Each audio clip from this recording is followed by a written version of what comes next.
The U.S. has imposed an extra set of sanctions on North Korea for conducting its fifth nuclear test and for continuing its weapons development programs. This follows the UN Security Council's newest resolution and new unilateral measures from South Korea and Japan. Our Kwon Soa starts us off. 16 groups and 7 individuals have been added to the United States-North Korea sanctions list. The U.S. Treasury Department imposed a new set of measures against the regime on Friday, just 2 days after the UN Security Council adopted a new resolution in condemnation and punishment of the North's fifth nuclear test in September.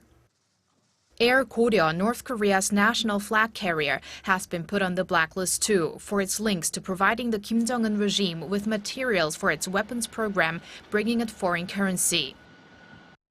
According to the Treasury, the sanctions should cut the flow of financial resources to the north and counter the regime's destabilizing and provocative behavior. South Korea welcomed Washington's move, saying it reflects the U.S. government's will to induce change in North Korea by enforcing sanctions and pressure. South Korea and Japan announced their own independent sanctions on Friday too. According to Seoul's foreign ministry, there's been trilateral cooperation on the issue since the three countries' top diplomats met at the UN General Assembly in September. Despite their growing determination, it's really up to China when it comes to the implementation and effectiveness of the sanctions, as it's not only North Korea's closest ally, but also its biggest economic partner.